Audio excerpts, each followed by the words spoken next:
term Planet X was coined by the American astronomer Percival Lowell sometime between 1905 and 1908. It describes an unobserved planet that perturbs the orbit of a known planet.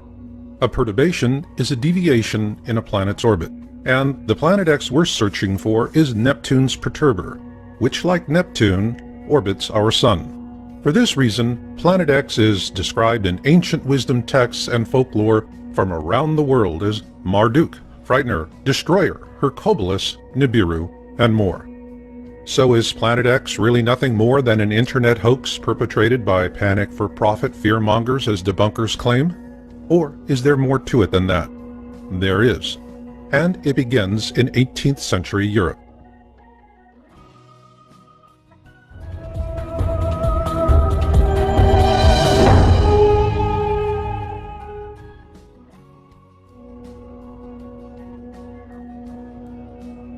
On March 13, 1781, William Herschel discovered Uranus, making it the first planet to be discovered with a telescope.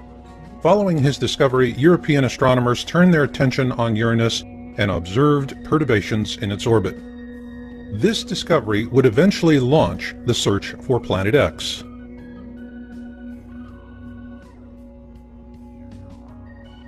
If one were to choose the father of Planet X research, it would have to be Alexis Bouvard, a French astronomer who observed the perturbations in the orbit of Uranus and attributed them to the existence of an unknown planet, the first Planet X. Unfortunately, Bouvard died before the coordinates for Neptune could be mathematically determined by French mathematician Urbain Le Verrier and British mathematician John Couch Adams, using Bouvard's observations.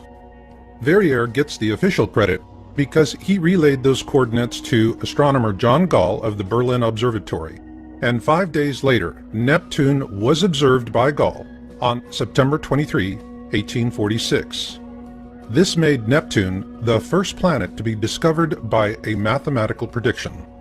So Neptune was also the first Planet X to be discovered. But subsequent calculations based on the orbits of Uranus and Neptune indicated the presence of yet another Planet X well beyond the orbit of Neptune, and so the search resumed. Not in Europe, but in America.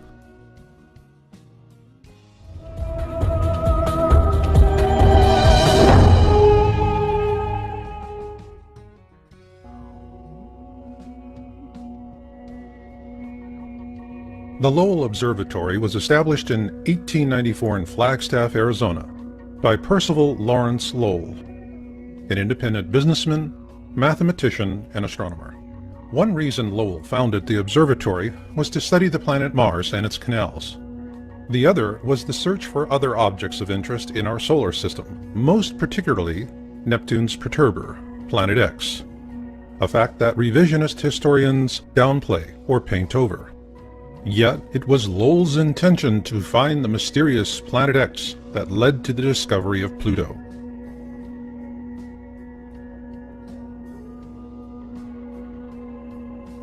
In 1929, 14 years after Lowell's death, a young astronomer by the name of Clyde W. Tombaugh was retained by the Lowell Observatory to carry on the search for Planet X. And on February 18, 1930, he discovered Pluto. At the time, astronomers believed he had found Planet X, Neptune's perturber. Consequently, the topic of Planet X languished for some time after Tombaugh's discovery. However, after the discovery of Pluto's moon Charon in 1978, it was determined that Pluto lacked the mass to be Neptune's perturber, as it is only about 60% the size of our own moon. So with that, the search for Planet X was once again afoot. It's also interesting to note that Pluto was later demoted to the status of a dwarf planet in 2006 by the International Astronomical Union.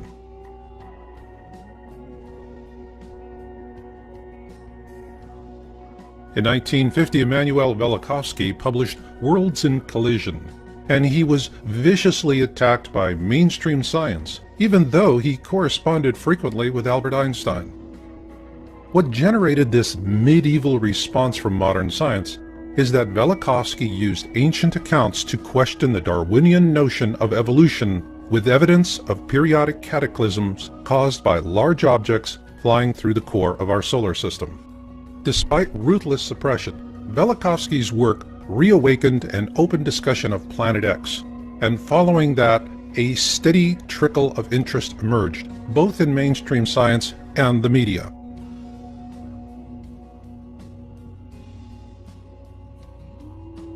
On March 3, 1972, NASA launched the Pioneer 10 spacecraft to explore the outer planets.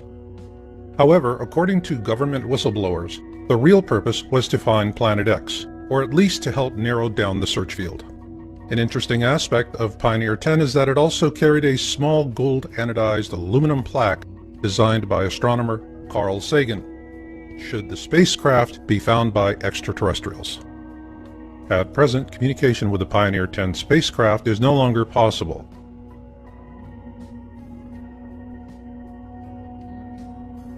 Following the launch of Pioneer 10, the topic of Planet X would have languished again had it not been for Zecharia Sitchin, the author of The 12th Planet, which was first published in 1976. According to his translations of ancient Sumerian texts, a race of beings living on a planet called Nibiru bioengineered early hominids on Earth to turn them into slaves for the purpose of mining gold. Called the Anunnaki, these beings lived on a planet the Sumerians called Nibiru, what we call Planet X today, and the Sumerian accounts tell us that it orbits our Sun every 3,600 years, and flies through the core of our system, often causing great cataclysms on Earth. Sitchin's translations and theories are corroborated by an ancient wisdom text called the Colburn Bible, and according to Planet X historian Greg Jenner in his book Planet X and the Colburn Bible Connection, previous flybys of this mysterious object caused the sinking of Atlantis, the deluge, and the 10 plagues of Exodus.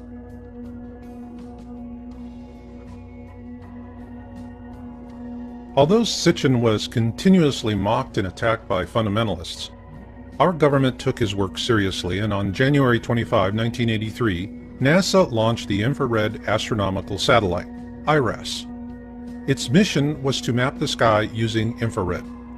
According to NASA, IRAS was unable to complete its mission due to a failure in its supercooling system, and much of the data collected from the probe was classified and has never been disclosed. Several government whistleblowers say that this was a cover-up because NASA shut down IRAS after it imaged Planet X. Their accounts parallel an article published by the New York Times on January 30, 1983, shortly after the IRAS launch. Evidence assembled in recent years has led several groups of astronomers to renew the search for the 10th planet. Their accounts parallel an article published by the New York Times on January 30, 1983, shortly after the IRAS launch. Evidence assembled in recent years has led several groups of astronomers to renew the search for the 10th planet. They are devoting more time to visual observations with the 200-inch telescope at Mount Palomar in California.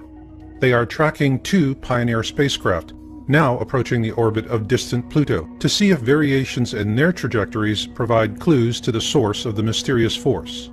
And they are hoping that a satellite-borne telescope launched last week will detect heat signatures from the planet, or whatever it is out there. It is important to note that the term Planet X was also used to refer to a 10th planet. However, after Pluto was demoted to a dwarf planet in 2006, that definition became irrelevant. But what is relevant is what IRAS imaged and the consequences of those observations.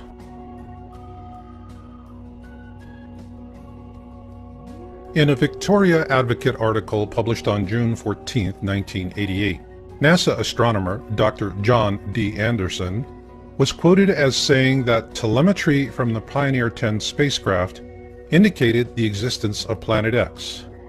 Also note that this article was sourced from Google News and was featured in Yowza.com's March 2012 article titled The Planet X Cover-Up in the Mainstream Media.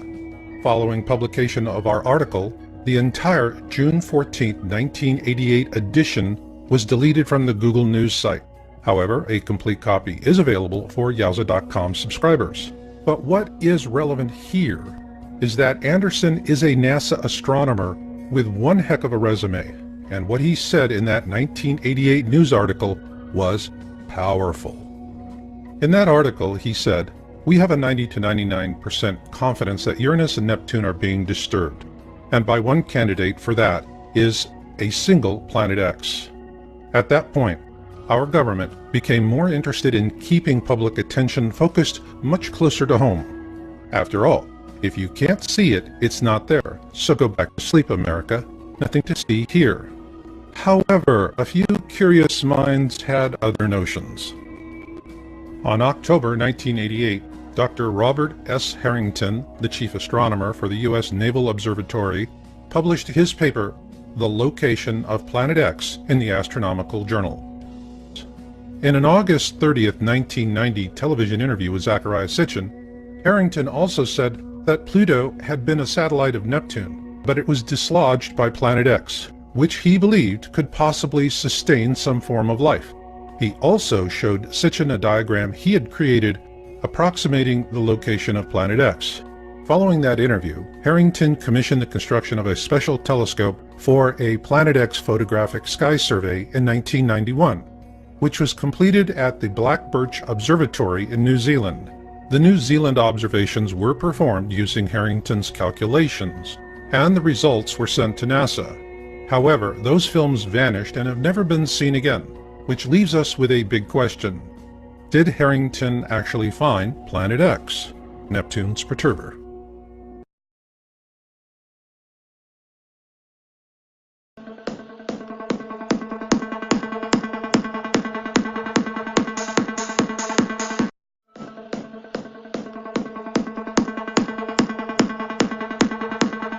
The term Planet X was coined by the American astronomer Percival Lowell sometime between 1905 and 1908.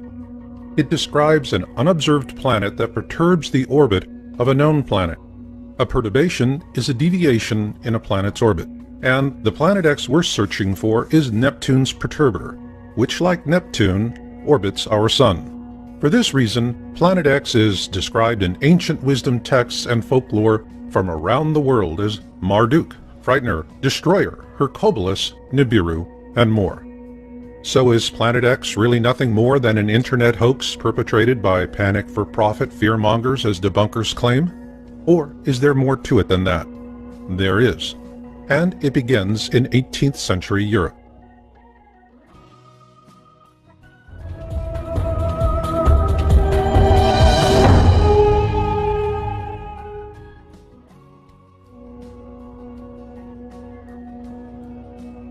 On March 13, 1781, William Herschel discovered Uranus, making it the first planet to be discovered with a telescope. Following his discovery, European astronomers turned their attention on Uranus and observed perturbations in its orbit. This discovery would eventually launch the search for Planet X.